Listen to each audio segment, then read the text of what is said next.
Assalamualaikum warahmatullahi wabarakatuh. Selamat datang kembali di channel YouTube saya.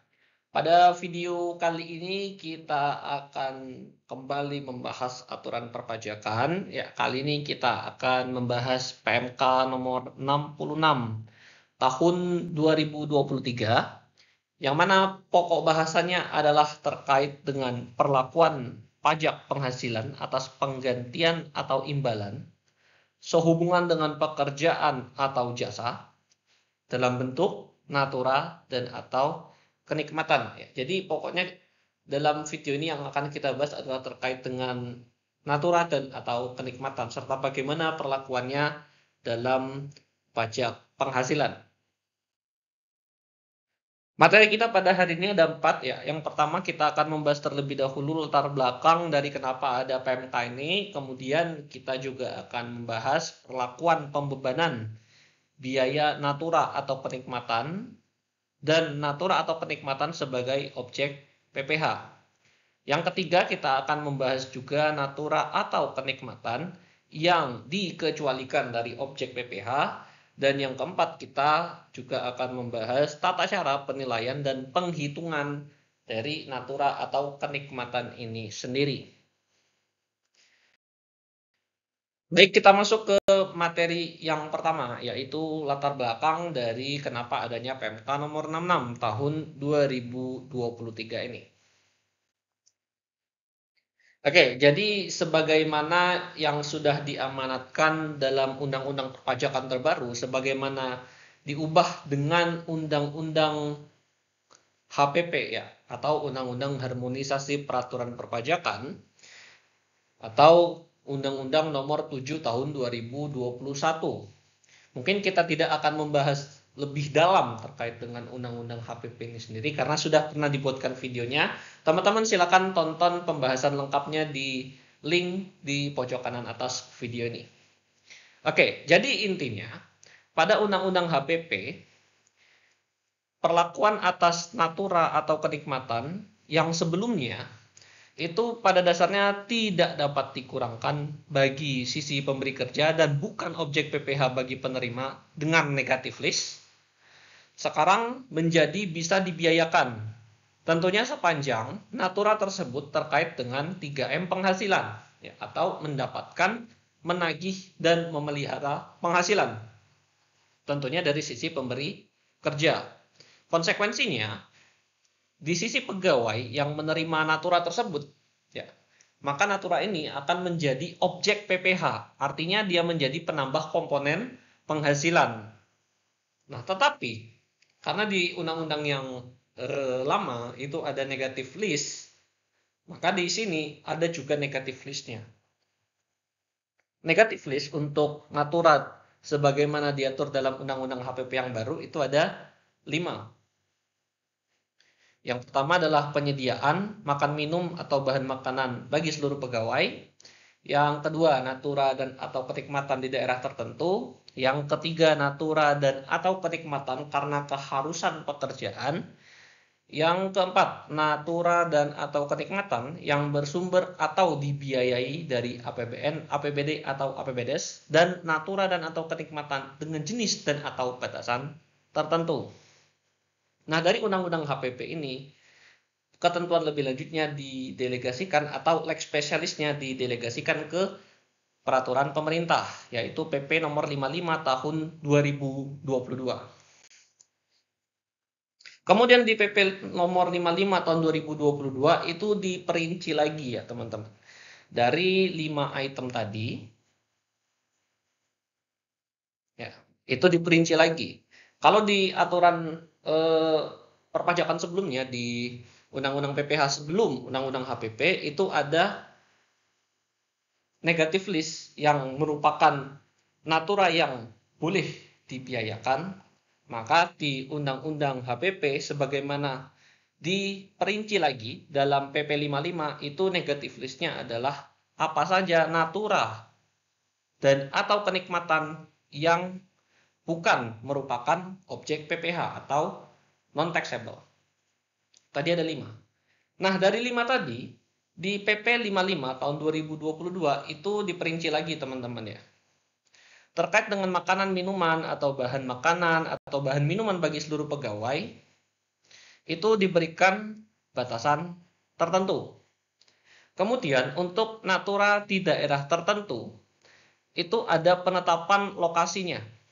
Kemudian untuk natura atau kenikmatan karena keharusan pekerjaan itu diperinci lagi terkait dengan keamanan, kesehatan, dan keselamatan kerja yang diwajibkan instansi berwenang. Kemudian untuk natura kenikmatan dengan jenis dan atau batasan tertentu itu nanti akan diperinci di PMK 66 ini. Ya. Kemudian lebih lanjut di PP 55, dasar penilaian atas natura dan kenikmatan itu secara garis besar diperinci bahwa untuk natura yaitu bentuknya adalah imbalan berupa barang. Maka dasar penilaiannya adalah menggunakan nilai pasar. Ya, nilai pasar. Kemudian untuk kenikmatan yang imbalannya berupa fasilitas, maka dasar penilaiannya adalah seluruh biaya yang dikeluarkan oleh pemberi atau actual cost. Nah, untuk penilaian dan juga perincian dari 4 poin ini, itulah yang akan dibahas di PMK nomor 66 ini. Kemudian ini adalah rangkuman dari yang tadi sudah saya jelaskan, maka di sini saya rangkum bahwa aturan awal terkait dengan pengaturan ulang natura dan atau kenikmatan dalam Undang-Undang PPH itu diamanatkan dalam Undang-Undang Harmonisasi Peraturan Perpajakan, kemudian lex spesialisnya itu diatur dengan peraturan pemerintah, kemudian tata caranya itu dalam PP 55 2022 diatur dalam peraturan menteri. Nah, inilah yang akan kita bahas, yaitu lex spesialis dari PP 55 2022, yaitu di PMK nomor 66 tahun 2023. Baik, kita masuk ke materi yang kedua, yaitu perlakuan pembebanan biaya natura atau kenikmatan dan natura atau kenikmatan sebagai objek pajak penghasilan. Ruang lingkup untuk pembebanan biaya di sini adalah meliputi biaya penggantian atau imbalan dalam bentuk natura dan atau kenikmatan berkenaan dengan pekerjaan atau jasa dan merupakan 3M penghasilan. Nah, di sini ada pekerjaan dan ada jasa. Apa maksudnya? Berkenaan dengan pekerjaan dan apa maksudnya berkenaan dengan jasa? Biaya sehubungan dengan pekerjaan itu adalah biaya yang berkaitan dengan hubungan antara pemberi kerja dengan pegawai. Itu terkait dengan sehubungan pekerjaan. Kemudian, biaya yang sehubungan dengan jasa itu adalah biaya karena adanya transaksi jasa antar wajib pajak. Contohnya apa? Contohnya misal kita punya satu perusahaan yang menjual parfum. Kemudian perusahaan kita itu memerlukan jasa influencer supaya pembeli tertarik untuk menggunakan atau membeli parfum yang kita jual. Nah, di sini tentunya kita sebagai penjual parfum itu perlu memberikan sejumlah parfum untuk dites dan digunakan oleh influencer tersebut sebagai media untuk dia memberikan jasa paid partnership seperti itu. Ya. Maka di sini pemberian parfum tadi adalah salah satu contoh bentuk pemberian natura sehubungan dengan jasa. Nanti akan kita bahas lebih lanjut di slide-slide berikutnya. Kemudian ketentuan teknis untuk pembebanan biaya. Di sini kita lihat pada poin A, pengeluaran untuk biaya kenikmatan yang memiliki masa manfaat lebih dari 1 tahun itu dibebankan melalui mekanisme penyusutan atau amortisasi. Kemudian pengeluaran untuk biaya natura atau kenikmatan yang memiliki masa manfaat kurang dari atau sama dengan 1 tahun dibebankan pada tahun terjadinya pengeluaran. Kemudian yang ketiga, pemberi kerja atau pemberi penggantian atau imbalan melakukan pelaporan biaya natura atau kenikmatan dalam SPT tahunan PPh. Kemudian ketentuan ini berlaku mulai tanggal 1 Januari 2022 bagi pemberi dengan tahun buku 2022 dimulai sebelum tanggal 1 Januari 2022 atau awal tahun buku 2022. Dalam hal pemberi kerja, itu tahun bukunya dimulai tanggal 1 Januari 2022 atau setelah 1 Januari 2022. Ya, tapi ini bukan ketentuan PMK-nya mulai berlaku ya, tetapi ini adalah pengaturan terkait dengan teknis yang ada dalam PMK ini. Nanti akan kita lihat juga lebih lanjut di slide-slide selanjutnya. Baik, nah ini adalah rangkuman dari yang tadi. Jadi natura dan atau kenikmatan sebagai objek pajak pada dasarnya adalah penggantian atau imbalan sehubungan dengan pekerjaan atau jasa yang diterima atau diperoleh dalam bentuk natura dan atau kenikmatan merupakan penghasilan yang menjadi objek PPh sebagaimana dimaksud dalam pasal 4 ayat 1 huruf A Undang-Undang PPh. Kemudian ruang lingkupnya untuk penggantian atau imbalan sehubungan dengan pekerjaan itu berkaitan dengan hubungan kerja antara pemberi kerja dan pegawai. Kemudian untuk penggantian atau imbalan sehubungan dengan jasa, itu sama dengan yang tadi ya, karena adanya transaksi jasa antar wajib pajak. Baik, kita masuk ke materi inti kita, yaitu materi yang ketiga. Di sini kita akan membahas apa saja natura atau kenikmatan yang dikecualikan dari objek PPh. Tadi di Undang-Undang HPP ya, ada 5 jenis natura dan atau kenikmatan yang dikecualikan dari objek PPh. Untuk 4 jenis yang pertama itu akan diatur lebih lanjut pada PMK ini.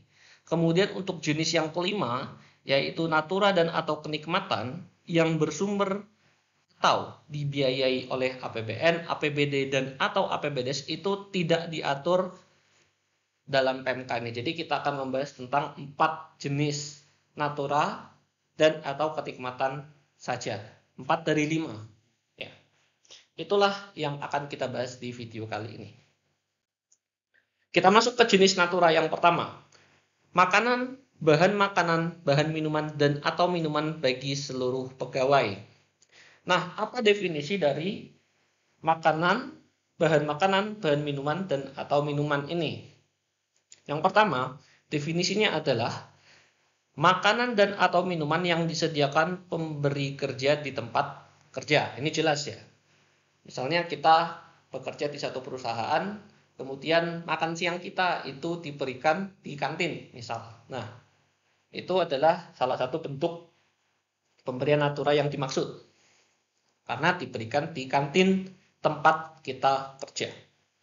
Kemudian yang kedua, kalau misalnya kita adalah pegawai yang sering dinas luar, kemudian kita tetap diberikan fasilitas makanan dan minuman. Nah, batasannya apa? Fasilitas makanan dan minuman tersebut agar dimasukkan dalam definisi makanan atau minuman bagi seluruh pegawai ini. Batasannya adalah sepanjang pemberiannya adalah berupa kupon makanan dan atau minuman bagi pegawai khusus untuk bagian pemasaran, bagian transportasi, dan dinas luar lainnya. Nah, apa definisi kupon? Definisi kupon dalam PMK ini adalah alat transaksi bukan uang yang bisa ditukarkan dengan makanan atau minuman, atau mekanisme penggantian biaya makan minum oleh pemberi kerja atau reimbursement. Kemudian nilai kupon ini ada batasannya lagi. Berapa jumlah kupon yang dikecualikan dari objek PPh? Batasan nilainya adalah 2 juta per pegawai per bulan atau sejumlah pengeluaran makan minum di tempat kerja per pegawai per bulan. Dalam hal pengeluaran tersebut ternyata lebih besar dari 2 juta per pegawai per bulan. Nah, jika ada selisih antara nilai kupon dengan threshold yang dikecualikan dari objek PPh, maka selisih tersebut adalah objek PPH. Ya. Itu adalah definisi yang kedua terkait dengan kupon. Kemudian yang ketiga, definisi dari makanan atau minuman bagi seluruh pegawai adalah bahan makanan dan atau bahan minuman bagi seluruh pegawai dengan batasan nilai tertentu. Nah, selain batasan nilai tertentu, itu juga berlaku terkait dengan bahan makanan dan atau bahan minuman ini sesuai dengan pengaturan pengecualian terkait dengan batasan natura dan atau kenikmatan terkait dengan bingkisan dalam rangka hari raya dan selain hari raya yang diatur dalam PMK ini. Nanti kita akan lihat bagaimana pengaturan natura atau kenikmatan terkait dengan bingkisan hari raya. Karena salah satu bentuk bingkisan hari raya itu bisa berupa bahan makanan dan atau minuman ini. Oke, kita lihat terlebih dahulu contohnya untuk penerapan kupon makan atau minum. Di sini PTBA memberikan makanan dan minuman kepada seluruh pegawai di kantor dengan nilai 2,5 juta per pegawai per bulan. Ini adalah nilai makan minum di kantor. Kemudian PTBA ini ceritanya dia punya pegawai di divisi pemasaran yang sebagian besar waktu kerjanya itu di luar kantor. Maka tidak mungkin pegawainya akan misal lagi dinas luar kemudian disuruh pulang ke kantor untuk makan baru berangkat lagi. Maka PTBA di sini memberikan kupon. Dia berikan kupon makan minum sebagai pengganti dari makanan dan minuman yang disediakan di kantor. Kupon itu bisa ditukarkan di rumah makan yang telah ditunjuk oleh PTBA dengan nilai 2,7 juta per pegawai divisi pemasaran per bulan. Nah, di sini kita lihat antara 2,7 juta ya, yang merupakan nilai kupon, ini adalah nilai kupon. Dengan 2,5 juta ini adalah nilai makan minum di kantor. Nah, dua ini ada selisih sebesar Rp200.000. Ya. Karena threshold kita adalah maksimal 2 juta atau sebesar jumlah uang makan untuk di kantor jika lebih dari 2 juta. Nah, maka di sini karena ada selisih sebesar 200.000. Nah, selisih 200.000 ini yaitu adalah penghasilan dalam bentuk natura yang tidak dikecualikan dari objek PPH atau singkatnya 200.000 ini masuk dalam komponen penghasilan yang terutang PPH bagi pegawai yang bersangkutan. Oke, selanjutnya adalah natura dan atau kenikmatan yang harus disediakan oleh pemberi kerja dalam pelaksanaan pekerjaan. Nah, di sini diperinci secara khusus ya, bahwa natura dan atau kenikmatan sehubungan dengan persyaratan mengenai keamanan, kesehatan atau keselamatan pegawai ya, kita sebut saja K3 yang diwajibkan oleh kementerian atau lembaga berdasarkan ketentuan peraturan perundang-undangan yang meliputi pakaian seragam, kemudian peralatan untuk K3 tadi, kemudian sarana antar jemput pegawai, lalu penginapan untuk awak kapal dan sejenisnya, dan atau natura dan atau kenikmatan yang diterima dalam rangka penanganan endemi, pandemi, atau bencana sosial. Misalnya apa? Misal masker. Masker diberikan ketika masa pandemi. Maka kemudian masker tersebut menjadi natura yang dikecualikan dari objek pajak.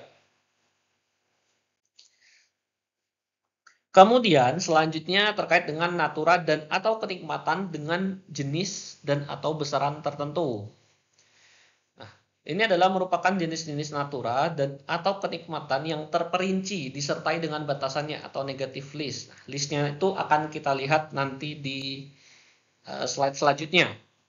Batasannya bisa kriteria penerima dan atau nilai untuk natura, atau kriteria penerima, nilai dan atau fungsi untuk kenikmatan. Ketika ada selisih antara kondisi, ya dalam artian jumlah yang nyata-nyata diterima dengan kriteria yang akan kita bahas di slide berikutnya, maka selisih itu adalah objek PPH. Nah, kita lihat perinciannya di slide selanjutnya. Ini adalah daftar perincian terkait dengan natura dan atau kenikmatan dengan jenis dan atau batasan tertentu. Yang pertama, bingkisan dari pemberi kerja antara lain berbentuk bahan makanan, bahan minuman, makanan dan atau minuman dalam rangka hari besar keagamaan secara spesifik meliputi Hari Raya Idul Fitri, Hari Raya Natal, Hari Suci Nyepi, Waisak, atau Tahun Baru Imlek. Batasannya diterima atau diperoleh seluruh pegawai tanpa batasan nilai. Kemudian yang kedua, bingkisan selain dalam rangka hari keagamaan pada angka 1 ini. Misalnya untuk Idul Adha. Idul Adha itu kan tidak masuk dalam definisi 5 hari raya ini. Maka misalnya contoh untuk bingkisan Idul Adha, ya, atau mungkin dalam hari raya Paskah, itu batasannya selain diterima atau diperoleh pegawai, ada threshold secara keseluruhan bernilai maksimal sebesar 3 juta rupiah per pegawai per tahun pajak. Jadi ada nilai kumulatif maksimal yang diterima, yaitu sebesar 3 juta per pegawai per tahun pajak. Kemudian yang ketiga adalah peralatan dan fasilitas kerja yang diberikan pemberi kerja kepada pegawai untuk pelaksanaan pekerjaan. Antara lain komputer, laptop atau ponsel beserta penunjangnya seperti pulsa dan sambungan internet. Batasannya adalah diterima atau diperoleh pegawai dan menunjang pekerjaan dari si pegawai itu sendiri. Kemudian masih dalam perincian terkait dengan natura terkait dengan jenis dan atau batasan tertentu, ya. Perincian yang keempat adalah fasilitas pelayanan kesehatan dan pengobatan dari pemberi kerja. Batasannya adalah diterima atau diperoleh seluruh pegawai dan diberikan dalam rangka penanganan kecelakaan kerja, penyakit akibat kerja, kedaruratan penyelamatan jiwa, atau pengobatan lanjutan sebagai akibat adanya kecelakaan kerja dan penyakit akibat kerja. Kemudian yang kelima adalah fasilitas olahraga dari pemberi kerja. Di samping dari fasilitas golf, pacuan kuda, balap perahu bermotor, terbang layang, dan atau olahraga otomotif. Batasannya ya, di sini adalah diterima atau diperoleh pegawai dan secara keseluruhan nilai maksimalnya 1,5 juta rupiah per pegawai per tahun pajak. Kemudian yang keenam, fasilitas tempat tinggal dari pemberi kerja yang bersifat komunal atau dimanfaatkan secara bersama-sama. Contohnya, mes, asrama, pondokan, atau barak yang diterima atau diperoleh pegawai. Kemudian yang ketujuh, fasilitas tempat tinggal dari pemberi kerja yang hak pemanfaatannya dipegang oleh perseorangan atau individual. Contohnya apartemen atau rumah tapak, ya, atau ya biasanya kita sebut sebagai rumah dinas, seperti itu. Batasannya adalah yang diterima atau diperoleh pegawai dan secara keseluruhan bernilai maksimal 2 juta per pegawai per bulan. Kemudian yang kedelapan ya, adalah fasilitas kendaraan dari pemberi kerja. Selama diterima atau diperoleh pegawai yang pertama, tidak memiliki penyertaan modal pada pemberi kerja, dan memiliki rata-rata penghasilan bruto dalam 12 bulan terakhir sampai dengan 100 juta per pegawai per bulan dari pemberi kerja. Lalu yang kesembilan adalah fasilitas iuran kepada dana pensiun yang pendiriannya telah disahkan oleh OJK yang ditanggung pemberi kerja selama diterima atau diperoleh pegawai. Yang ke-10, fasilitas peribadatan antara lain berbentuk musola, masjid, kapel, atau pura. Ya. Selama diperuntukkan semata-mata untuk kegiatan peribadatan. Dan yang ke-11 adalah seluruh natura dan atau kenikmatan yang diterima atau diperoleh pada tahun 2022 yang diterima atau diperoleh pegawai atau pemberi jasa.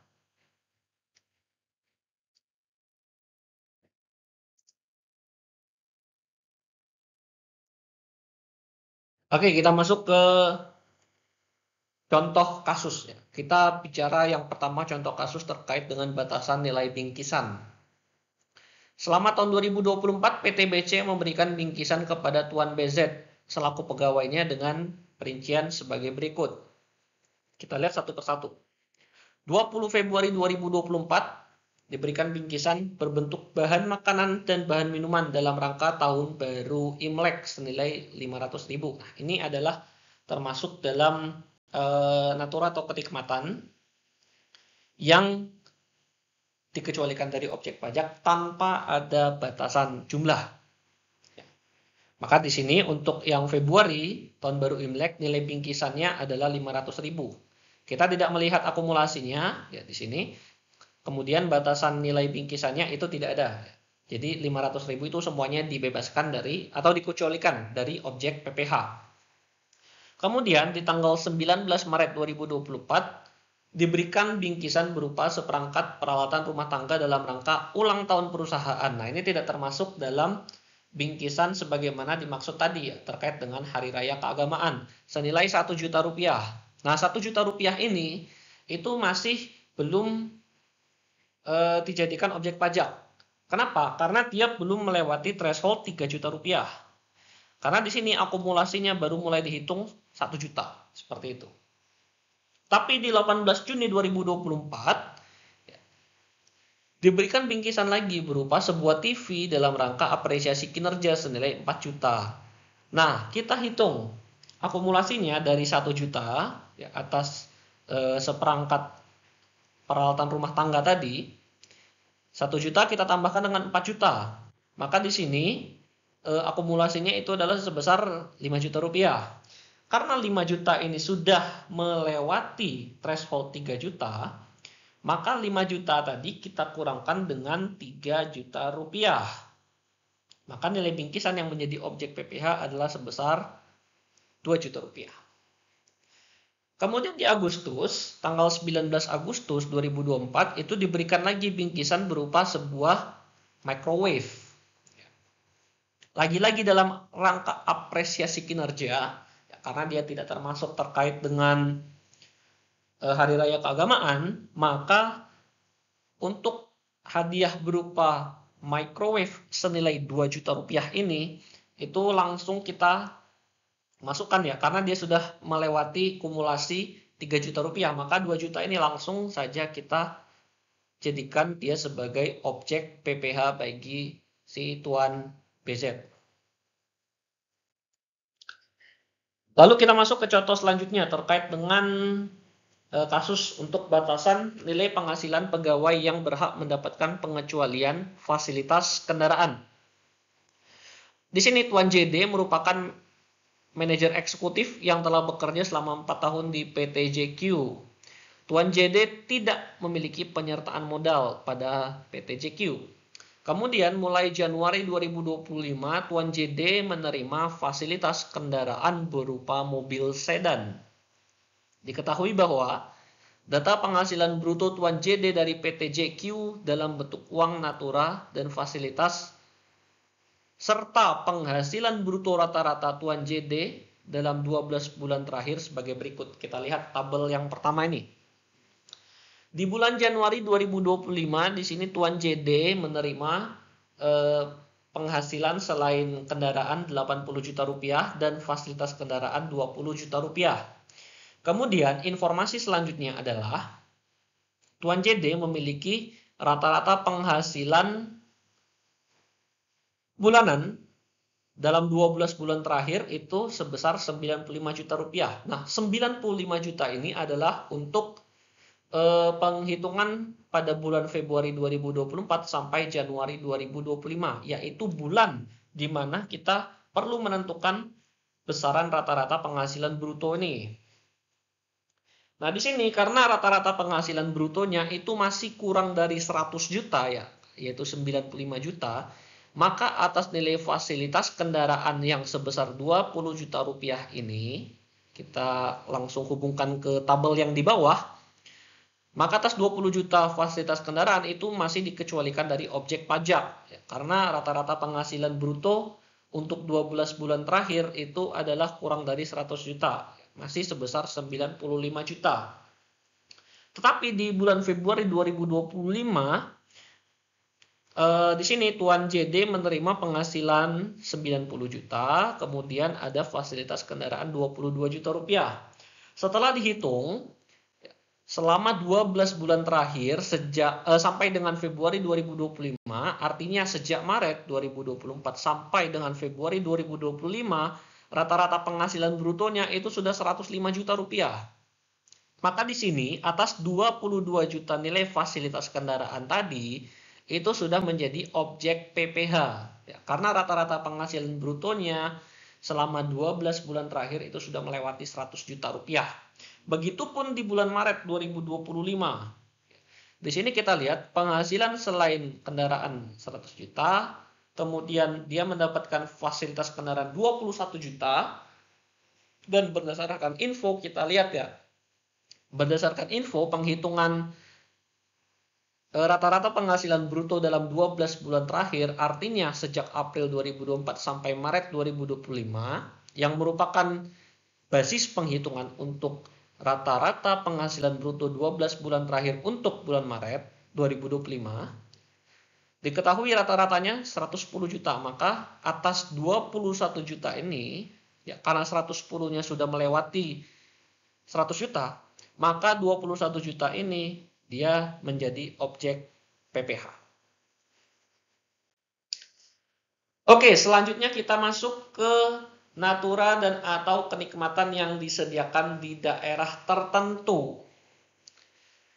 Di sini, ya, natura dan atau kenikmatan yang dimaksud itu meliputi sarana, prasarana, dan atau fasilitas di lokasi kerja untuk pegawai dan keluarganya. Meliputi yang pertama tempat tinggal termasuk perumahan, kemudian pelayanan kesehatan, pendidikan, peribadatan, pengangkutan, dan atau olahraga.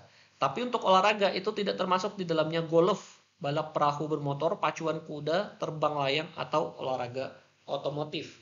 Sepanjang lokasi usaha pemberi kerja mendapatkan penetapan daerah tertentu dari Direktur Jenderal Pajak. Jadi ada ketetapan yang menjadi dasar bahwa si perusahaan ini berada di daerah tertentu yang dimaksud, begitu. Jadi bukan hanya sebuah open statement bahwa dia terletak di daerah tertentu yang terpencil, bukan. Jadi ada ketetapan yang secara khusus dikeluarkan oleh Direktur Jenderal Pajak terkait dengan penetapan daerah tertentu tersebut. Kemudian sarana, prasarana, dan atau fasilitas yang diselenggarakan ya, di sini oleh pemberi kerja secara mandiri atau pihak lain yang bekerja sama dengan pemberi kerja, dan pemberi kerja menanggung biaya penyelenggaraan sarana, prasarana, dan atau fasilitas yang dimaksud.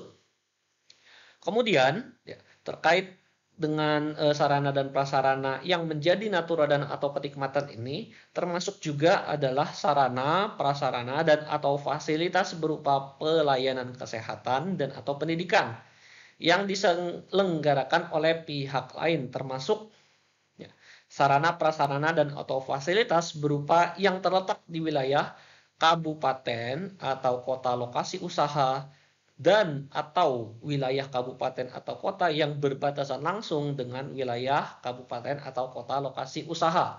Misal, ada satu pabrik yang terletak di pedalaman Kabupaten Mamuju yang daerahnya itu sudah berbatasan dengan Kabupaten Mamuju Tengah. Nah, atas sarana dan prasarana yang terletak di Kabupaten Mamuju Tengah tersebut, itu masuk dalam definisi dari natura atau kenikmatan yang disediakan di daerah tertentu tersebut. Sepanjang dia berbatasan langsung. Tapi beda ceritanya ketika misal pabriknya atau perusahaannya ada di Mamuju, kemudian sarana prasarananya itu ada di Pasangkayu. Mamuju dan Pasangkayu itu kan tidak berbatasan secara langsung.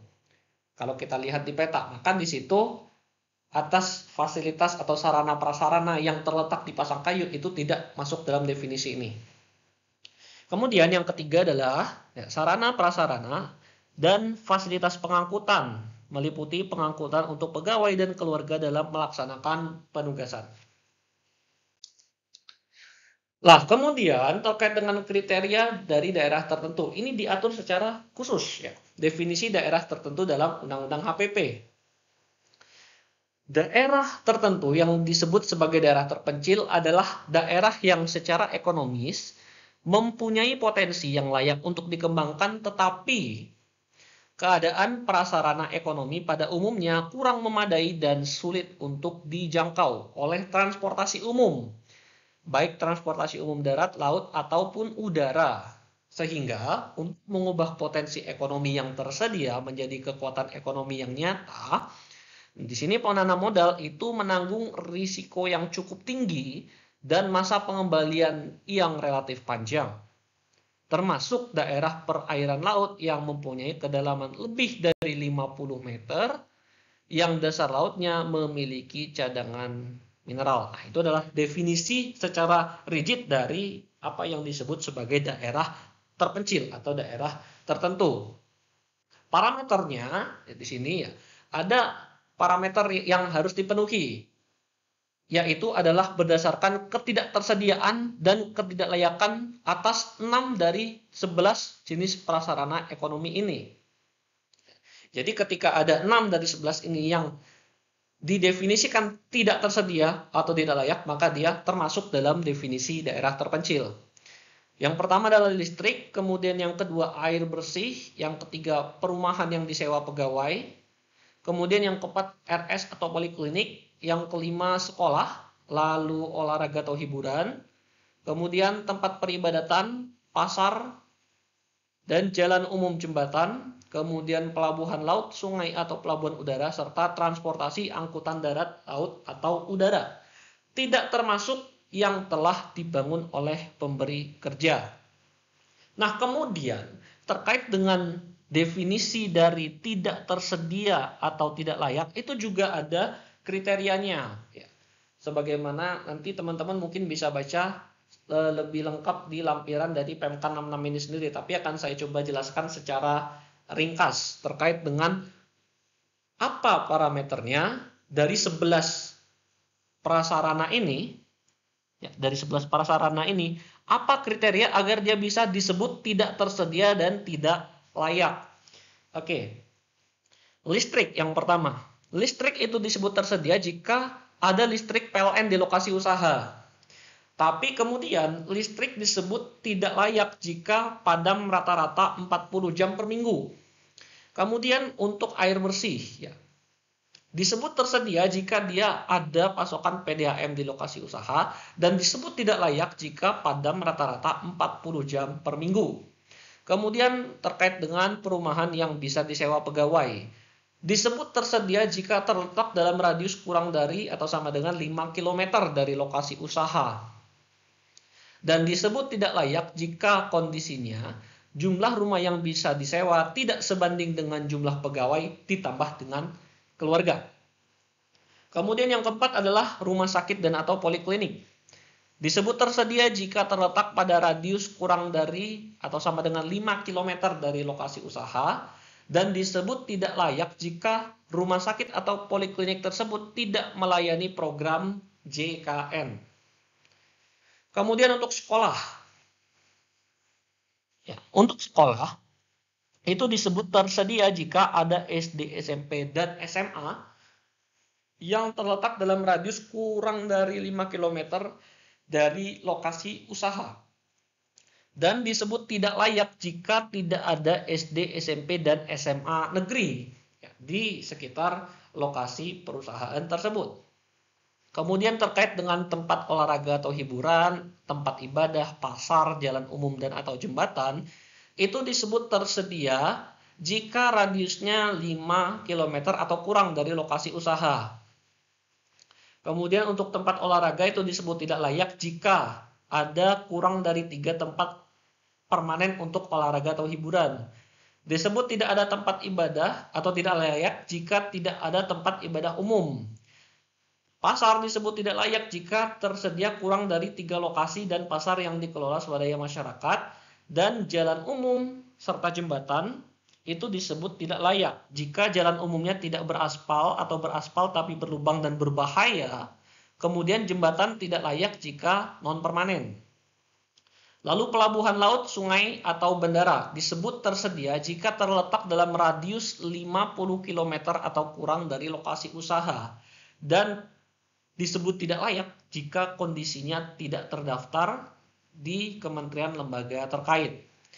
Dan yang terakhir adalah transportasi umum darat, laut, atau udara disebut tersedia jika terdapat trayek transportasi umum yang melalui lokasi usaha dan disebut tidak layak jika trayek transportasi itu hanya melalui lokasi usaha atau dapat diakses oleh pegawai kurang dari 4 kali per bulan. Jadi terkait dengan apa itu daerah tertentu, kemudian parameternya daerah tersebut bisa disebut daerah tertentu, kemudian ketersediaan dan kelayakan dari prasarana ekonomi yang menjadi parameter itu disebutkan secara rigid dalam PMK ini. Kemudian, untuk bisa ditetapkan sebagai daerah tertentu, perusahaan dalam hal ini pemberi kerja itu harus melakukan permohonan kepada DJP. Jadi di sini dibedakan terkait dengan alur permohonan untuk pemberi kerja khusus pertambangan minerba dan untuk pemberi kerja non pertambangan minerba. Keduanya tetap harus melakukan melakukan permohonan, kemudian dilakukan penelitian atas kelengkapan dokumen dan dilakukan pemeriksaan. Untuk pemberi kerja pertambangan minerba, jika nantinya diterbitkan SK terkait dengan daerah tertentu, maka berlaku 5 tahun dengan perpanjangan secara jabatan sampai dengan izin pertambangan habis. Jika sisa izin itu kurang dari sama dengan 5 tahun diberikan sekaligus, dan jika sisa izin di atas 5 tahun diberikan izin selama masing-masing 5 tahun.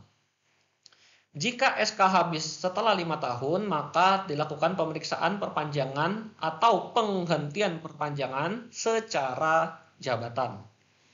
Lalu untuk pemberi kerja non pertambangan minerba atas permohonan SK penetapan daerah tertentu yang sudah dimohonkan itu nanti bisa diberikan SK atas daerah tertentu yang berlaku selama 5 tahun. Jika SK-nya habis dalam waktu 5 tahun, maka bisa mengajukan perpanjangan dengan permohonan. Kemudian ini adalah flowchart dari bagaimana cara untuk menetapkan suatu daerah itu bisa disebut sebagai daerah tertentu. Tentunya sebagai tujuan untuk memanfaatkan fasilitas yang ada dalam PMK 66 ini.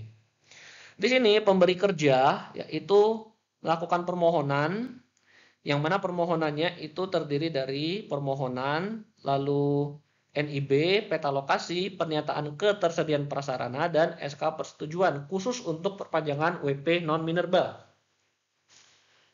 Lalu di sini penyampaiannya itu bisa secara langsung ke KPP atau melalui pos ke KPP juga dan melalui media elektronik jika nantinya sudah tersedia.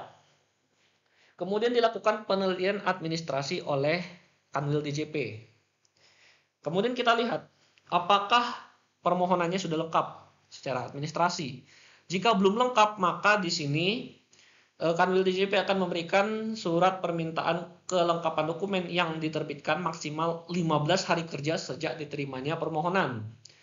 Kemudian, surat permintaan ini wajib dipenuhi 10 hari kerja sejak diterima dan permohonan tidak akan dipertimbangkan jika melewati batas waktu 10 hari tersebut. Kemudian, jika lengkap akan dilakukan pemeriksaan oleh Kanwil WP Pusat atau Kanwil Lokasi. Selama 4 bulan setelah dilakukan pemeriksaan nanti akan diberikan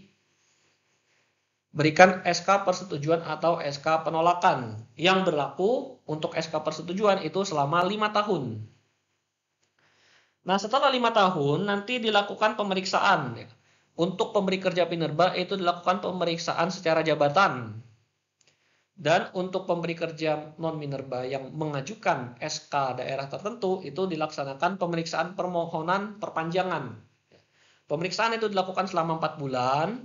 Nah, nanti setelah dilakukan pemeriksaan atas perpanjangan baik itu secara jabatan atau permohonan, nanti akan diterbitkan khusus untuk minerba diterbitkan SK perpanjangan atau pemberitahuan penghentian perpanjangan.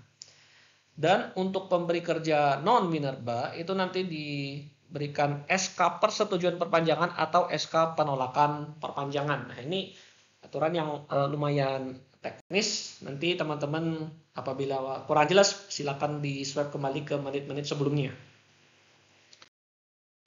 Baik, kita masuk ke materi yang keempat, yaitu tata cara penilaian dan penghitungan natura atau kenikmatan. Di sini untuk tata cara penilaian dan penghitungan penghasilan, kita akan berbicara terkait dengan dasar penilaiannya terlebih dahulu. Natura dan atau kenikmatan dinilai berdasarkan nilai pasar untuk natura dan atau jumlah biaya yang dikeluarkan atau seharusnya dikeluarkan pemberi untuk kenikmatan atau kita sebut saja at cost. Dalam hal yang pertama, natura itu adalah barang yang awalnya ditujukan untuk diperjualbelikan oleh pemberi. Jika bentuknya tanah bangunan, maka dinilai berdasarkan nilai pasar tetap. Tetapi jika dia bukan tanah bangunan, maka dinilai berdasarkan harga pokok penjualan atau COGS. Kemudian, penilaian atas kenikmatan dengan masa pemanfaatan lebih dari 1 bulan yang diberikan sehubungan dengan pekerjaan, maka penilaian atas kenikmatannya itu dilakukan setiap bulan selama masa pemanfaatan kenikmatan. Lalu dalam hal kenikmatan tersebut diberikan kepada lebih dari satu penerima atas satu fasilitas yang sama, misalnya digunakan secara bergantian oleh 2 orang yang sama misalnya, maka dasar penilaiannya dialokasikan secara proporsional berdasarkan pencatatan pemanfaatan si kenikmatan itu sendiri. Kemudian terkait dengan saat pemotongan PPh. Pemberi imbalan dalam bentuk natura dan atau kenikmatan wajib melakukan pemotongan PPh sesuai dengan ketentuan peraturan perundang-undangan di bidang perpajakan. Kita lihat di poin yang pertama. Pemotongan PPh oleh pemberi imbalan dalam bentuk natura dan atau kenikmatan dilakukan pada akhir bulan. Terjadinya pengalihan atau terutangnya penghasilan yang bersangkutan, mana yang terjadi lebih dulu untuk natura, atau penyerahan hak atau bagian hak atas pemanfaatan satu fasilitas dan atau pelayanan oleh pemberi kerja untuk kenikmatan, atau dalam hal ini adalah pengguna jasa seperti itu. Lalu kemudian penggantian atau imbalan sehubungan dengan pekerjaan atau jasa dalam bentuk natura dan atau kenikmatan yang diterima atau diperoleh pada masa pajak Januari 2023 sampai dengan masa pajak Juni 2023 dikecualikan dari pemotongan PPh. Tapi kemudian tidak menjadikan untuk natura dan atau kenikmatan selama Januari sampai Juni 2023 tidak dikenakan. Tetap dikenakan PPh, tetapi tidak dikenakan mekanisme potong pungut PPh. Tetapi mekanismenya adalah dilakukan penghitungan dan pembayaran sendiri dan dilaporkan oleh penerima dalam SPT PPh seperti itu. Oke, kita masuk ke contoh kasus terkait dengan penilaian dan penghitungan secara umum. Kita lihat contoh yang pertama di sini terkait dengan natura dan kenikmatan terkait hubungan jasa antar wajib pajak. Nona JA adalah seorang bintang iklan yang menandatangani kontrak dengan PT JZ, sebuah perusahaan kosmetik, untuk mengiklankan produk kosmetiknya di sosial media. Atas jasa tersebut, pada bulan Desember 2023, Nona JA menerima penggantian atau imbalan dalam bentuk paket alat-alat kosmetik dari PT JZ. HPP dari alat kosmetik tersebut diketahui sebesar 10 juta rupiah. Nah, di sini kita pahami dulu bahwa PT JZ itu adalah perusahaan yang menjual kosmetik. Untuk keperluan iklan, dia menyewa atau menggunakan jasa dari Nona JA untuk mengiklankan barang tersebut. Lalu kemudian Nona JA ini setelah dia memberikan jasa iklan seperti itu, maka di sini PT JZ itu memberikan kosmetik yang notabene adalah barang dagangan. Ya, tentunya. Barang yang dia jual. Dia kasih kepada Nona JA Pemberian ini kan adalah natura. Natura tadi, kalau aturan defaultnya terkait dengan dasar pengenaan untuk PPh-nya itu adalah sesuai dengan nilai pasar. Tetapi karena kosmetik yang diberikan atau naturanya ini adalah barang dagangan, ya, maka di sini kita menggunakan yang namanya HPP. Maka di sini Nona JA menerima penghasilan dalam bentuk natura untuk bulan Desember 2023 itu adalah sebesar 10 juta rupiah, yaitu sebesar HPP dari si kosmetik tersebut. Jadi bukan berdasarkan nilai pasarnya. Karena di sini pemberiannya adalah atas barang dagangan dan bukan merupakan tanah atau bangunan, seperti itu. Kemudian contoh yang kedua itu adalah terkait dengan hubungan pekerjaan antara pemberi kerja dengan pegawai. Pada bulan September 2023, PT JC memberikan fasilitas apartemen kepada Nyonya JX selaku pegawainya. Apartemen tersebut disewa oleh PT JC dari pihak ketiga secara bulanan. Selama bulan September 2023 ada biaya terkait dengan fasilitas apartemen yang dikeluarkan oleh PT JC. Terdiri dari biaya sewa apartemen 50 juta, biaya pemeliharaan lingkungan 15 juta, dan biaya utilitas, tagihan listrik, air, dan internet 10 juta. Maka total biaya terkait dengan apartemen tersebut untuk bulan September 2023 adalah 75 juta rupiah. Nah, di sini terkait dengan fasilitas apartemen atau rumah tapak, itu ada threshold-nya. Yang dikecualikan dari objek PPh adalah sebesar 2 juta rupiah per pegawai per bulan. Nah, di sini 75 juta itu jelas melebihi ya. Melebihi threshold. Maka di sini ya, selisihnya adalah 75 juta kita kurangkan dengan threshold 2 juta, maka atas 73 juta itu adalah objek PPh 21. Ya, bagi si penerima yaitu Nyonya Jax. Lalu selanjutnya kita masuk ke contoh alokasi kenikmatan berdasarkan catatan pemanfaatan kenikmatan ya. Ini dalam hal dia digunakan oleh lebih dari satu penerima manfaat atas satu manfaat yang sama. Di sini Direktur LA dan Direktur LB mendapatkan fasilitas satu buah perahu bermotor dari PT LZ sebagai sarana olahraga balap perahu bermotor atau powerboating yang dipakai bergilir. Nah, kita lihat dulu. Sarana olahraga berupa perahu bermotor ini tidak termasuk natura yang dikecualikan. Maka atas sarana olahraga perahu bermotor ini adalah natura yang terutang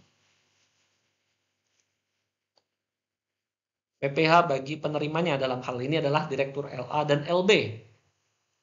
PT LZ menggunakan basis jumlah hari pemakaian fasilitas sebagai dasar pencatatan pemanfaatan fasilitas tersebut. Selama bulan September 2023, Direktur LA dicatat menggunakan selama 10 hari dan Direktur LB 15 hari.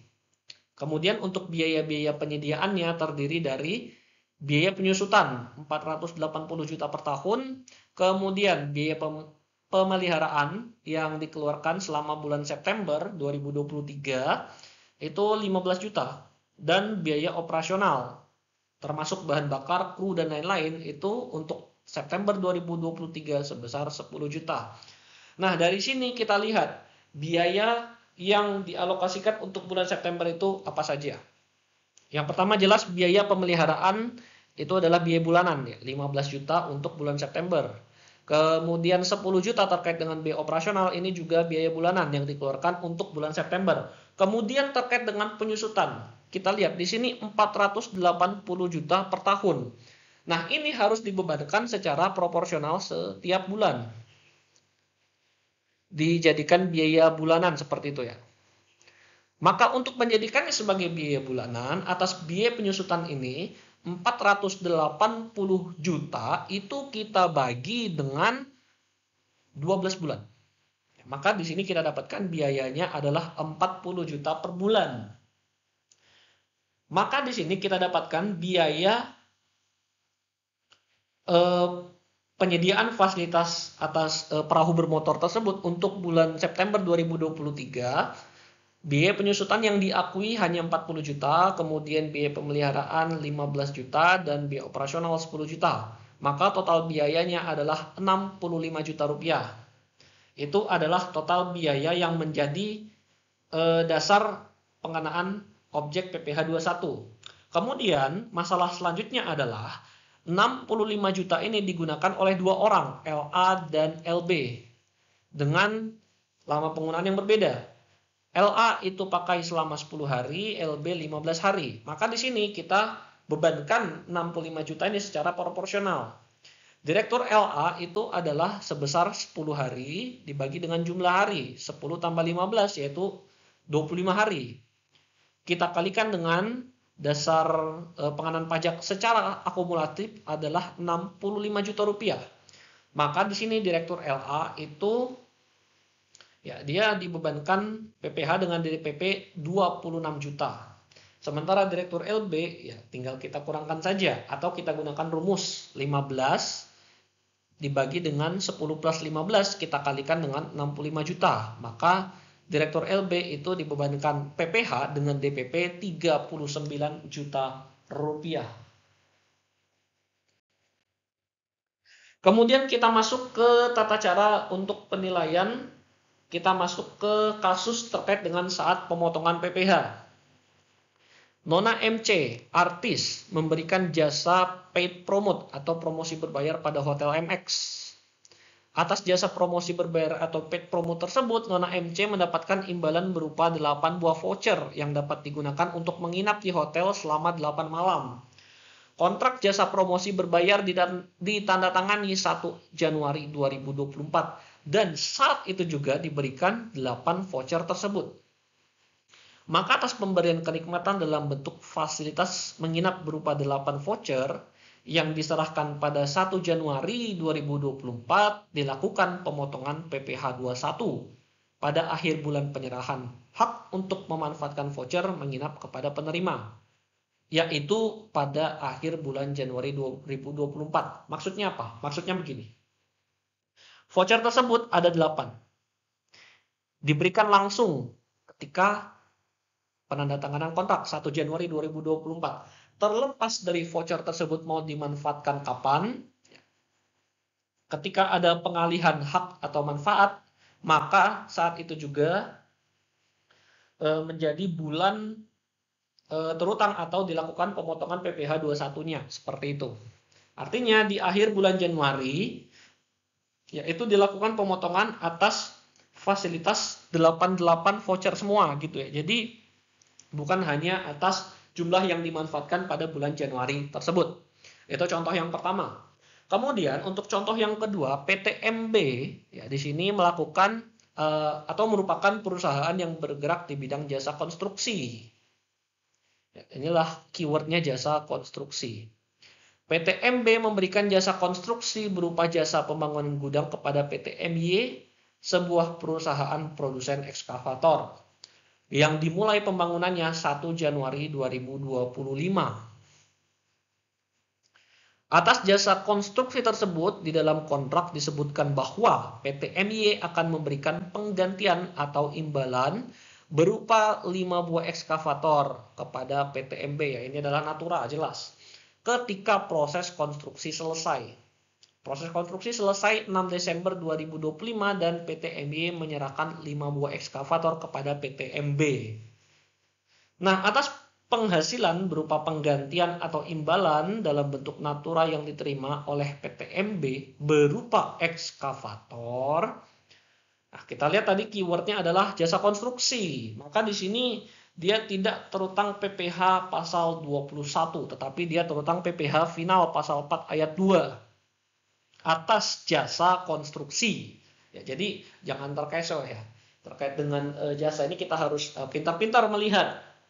Jasanya ini termasuk jasa yang dikenakan PPh pasal berapa? Pasal 21 kah, 23 kah, atau 4 ayat 2.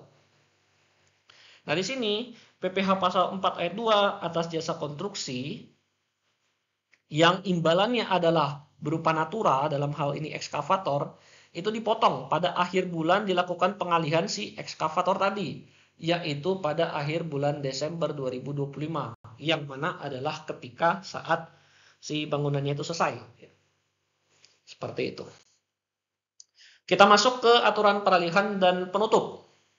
Yang pertama, SK persetujuan penetapan atau perpanjangan penetapan daerah tertentu yang diterbitkan berdasarkan PMK 167/2018 yang masih memiliki jangka waktu pemberlakuan sampai dengan PMK 66 ini terbit, itu masih berlaku sampai masa berlakunya habis tentunya. Kemudian perlakuan natura dan atau kenikmatan pada surat tersebut untuk huruf A itu didasarkan pada ketentuan pasal 8 di PMK 66 ini.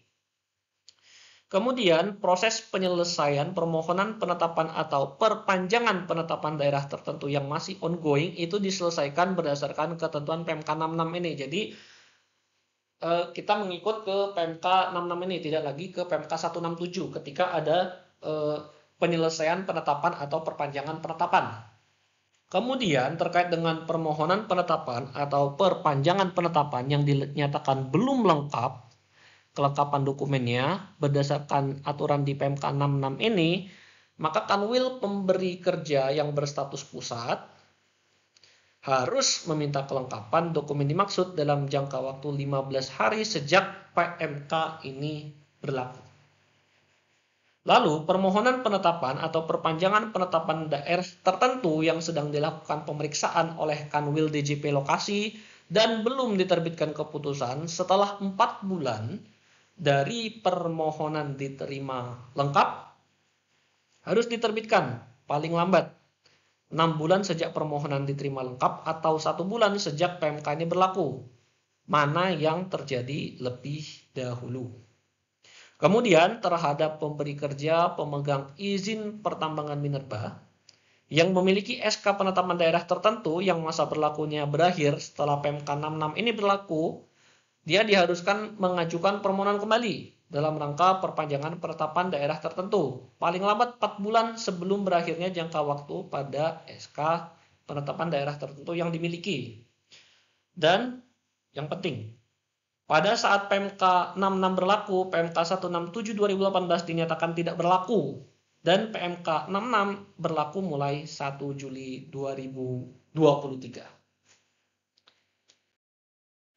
Baik, demikian yang dapat saya sampaikan pada video kali ini. Semoga bermanfaat. Terima kasih banyak buat teman-teman yang sudah nonton sampai selesai. Apabila ada pertanyaan bisa disampaikan melalui kolom komentar atau teman-teman bisa juga bertanya melalui media sosial resmi DJP di Instagram, Twitter, Facebook, LinkedIn dan juga YouTube di Ditjen Pajak RI, atau teman-teman bisa bertanya melalui live chat di www.pajak.go.id, atau teman-teman juga bisa menghubungi call center di 1500 200. Jangan lupa like, share, dan subscribe jika video ini bermanfaat, dan kita ketemu lagi di video selanjutnya. Wassalamualaikum warahmatullahi wabarakatuh.